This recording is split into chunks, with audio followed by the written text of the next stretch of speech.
Olá, amigos e amigas, sejam bem-vindos aqui no canal. Olha, ontem eu postei um vídeo tratando sobre a decisão da segunda turma do STF em relação ao ex-juiz Sérgio Moro, o julgamento, do habeas corpus sobre a suspeição de Moro como juiz parcial na Operação Lava Jato e que na decisão final ficou em 3-2, né? Portanto, o ex-juiz Sérgio Moro, então, foi assim condenado, no certo sentido, com essa decisão de que ele agiu com parcialidade nas decisões e condenações dele enquanto juiz da Operação Lava Jato.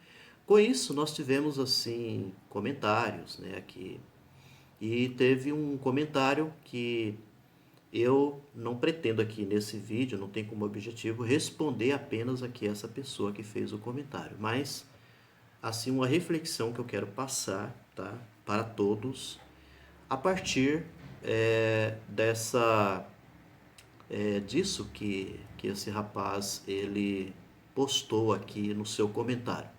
O nome dele, que é colocado aqui como Vieira WS, que ele diz assim: vamos usar a razão, o dinheiro recuperado, fruto de roubo, não é mais roubo e vai ser devolvido?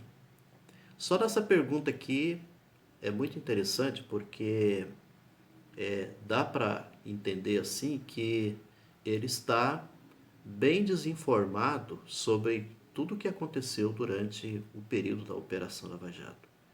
A impressão que passa é assim, que muita gente tem mesmo esse tipo de entendimento de que a Operação Lava Jato recuperou uma grande quantidade de dinheiro, que essa grande quantidade de dinheiro teria sido fruto dos roubos, ou da corrupção que aconteceu aqui no país.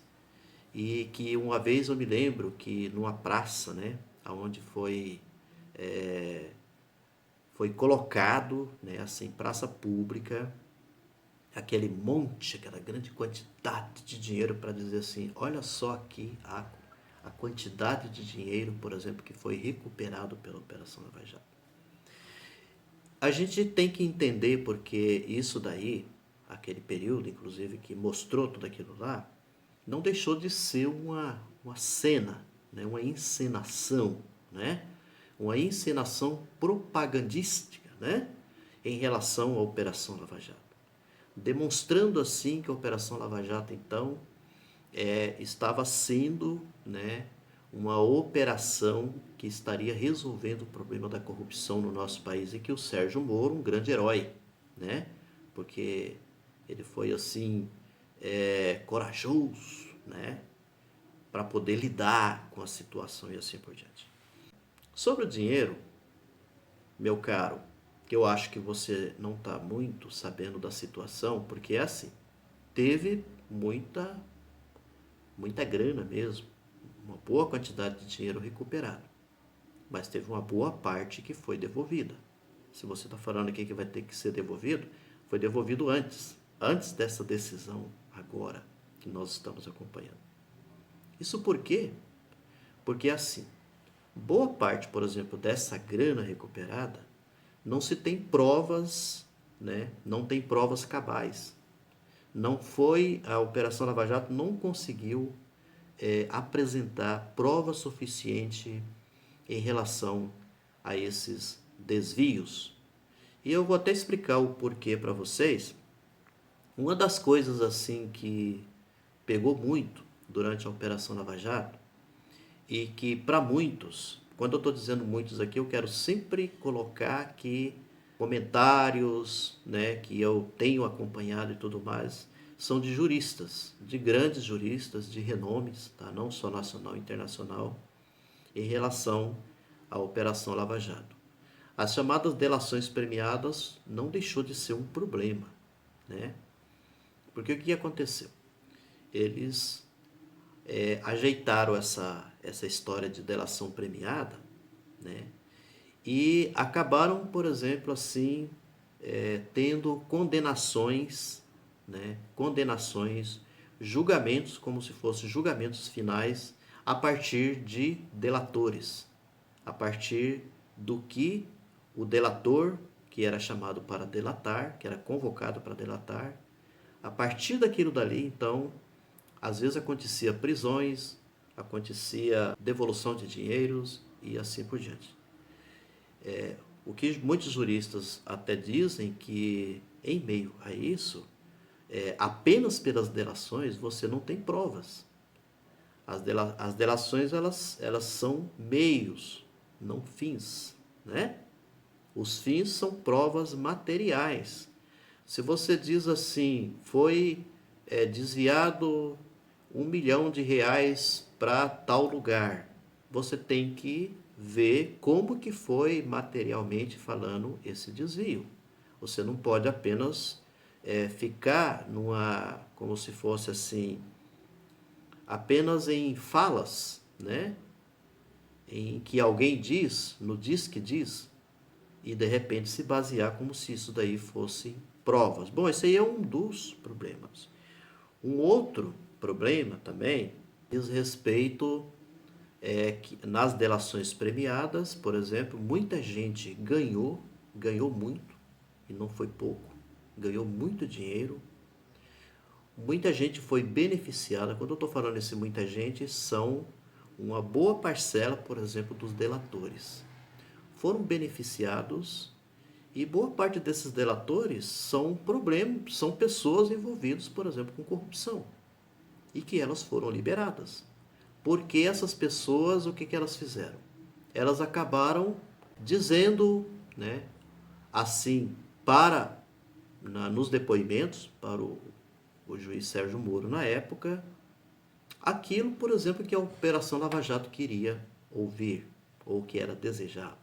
Isso aqui é um detalhe interessante, porque a Operação Lava Jato, ela tinha uma finalidade, né? Desde o seu início. Ela tinha uma finalidade, né? Essa finalidade, no fundo, era chegar até o ex-presidente Lula. Chegar até ele e prender o ex-presidente Lula. Então, teve gente aí, entendam bem, eu vou até lembrar de vocês aqui do Palocci, que ganhou milhões. Isso daí muita gente não comenta. Ganhou milhões porque delatou, né? Aqui você já tem problemas em relação a isso. E como eu disse para vocês que muita coisa foi levada em consideração em cima de delações. Com todas essas questões que eu estou colocando aqui, eu não quero dizer e não quero afirmar para vocês que o Brasil não tinha corrupção. De que o Brasil não tinha e que não tem corrupção. Tinha sim corrupção e ainda tem corrupção. Acontece que aonde que está o problema da Operação Lava Jato? Está no seu método, a forma como foi conduzida essa Operação Lava Jato. E que no final das contas, né, se descobriu então que a Operação Lava Jato acabava não passando de uma operação criminosa, né? Uma operação que tinha finalidades, que tinha lado, né? Partidariamente falando, um lado político, que acabou se envolvendo com essa história toda de prender políticos, essa coisa toda, acabou tendo um lado. Eu dou um exemplo para vocês.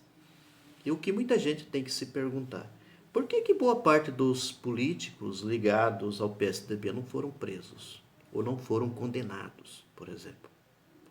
Alguém já se perguntou isso? Por que muitos, né, alguns políticos, até com o Lula, o ex-presidente Lula, foram presos, foram condenados e ainda pagam até hoje, como é o José Genuíno, né? E os do PSDB não foram. Que tem envolvimento em corrupção tremenda. José Serra, Geraldo Alckmin.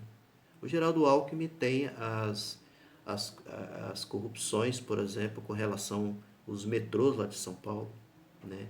Tem a questão da merenda, que foi muito comentado a respeito disso.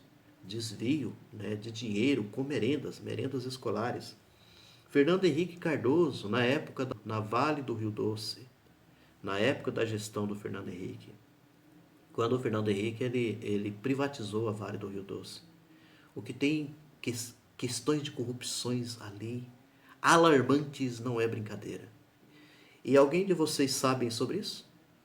Alguém fala sobre isso? O Fernando Henrique, pelo menos, é até mencionado nessas histórias todas. Ele sai ileso e solto nessa coisa toda, né? Por quê? Porque ninguém se envolveu com ele, não teve nenhuma operação contra ele. O que teve foi contra o presidente Lula. A Luísa Nunes, do PSDB. Aécio Neves, que está envolvido em uma diversidade de corrupções e está aí, né? Está aí. Inclusive, sem dizer que tem a questão da droga, né? Que vocês sabem do chamado do lado o helicóptero, né? Da Coca, que já é bastante conhecido. Bom, então, se a Operação Lava Jato fosse coerente, ela teria, aí eu iria até, ela poderia ter algum erro com relação ao PT, com relação, né, com tudo que aconteceu, mas eu ia dar uma, pelo menos assim, uma mão, né, para a Operação Lava Jato, se ela fosse coerente, se ela tivesse sido coerente, se ela tivesse prendido uma boa quantidade, por exemplo, de políticos envolvidos em corrupção no nosso país. Aí tem alguns que dizem assim, mas é porque o cara tinha foro privilegiado, não sei o quê. Não, tem muitos que deixou de ter. Ele deixou de ser político, mas mesmo assim, o ex-juiz Sérgio Moro, na época, ele livrava esse povo tudo. O pessoal do PSDB, todo mundo dizia assim, nossa, ele é ligado ao PSDB. Ou vocês esqueceram disso, né? Para encerrar aqui, eu quero lembrar para vocês uma tal de uma fundação que foi assim coordenada pelo Dallagnol no Ministério Público Federal. Isso daqui é uma verdadeira corrupção, né, se fosse levada a cabo, mas foi descoberta a tempo, né? E a coisa não aconteceu. Mas olha só o que estava na cabeça dessa gente. Essa fundação seria resultado de um acordo entre o Ministério Público Federal no Paraná, a Petrobras e o Departamento de Justiça dos Estados Unidos. Segundo o documento, a estatal, onerada por caso de corrupção, teria que pagar mais de 3 bilhões ao Ministério Público e às autoridades estadunidenses. Para a gestão do recurso, o Ministério Público Federal propôs a criação de uma fundação de direito privado sob controle dos procuradores. Os procuradores do Ministério Público que ia gerenciar, né, essa fundação. Para William Nozick, os procuradores praticaram desvio de função a aceitar os termos do acordo. Um problema fundamental que se desdobra daí é esse desvio de função do Ministério Público e dos procuradores na maneira como foi construído esse acordo. Tá aí. A grande operação Lava Jato. Até a próxima.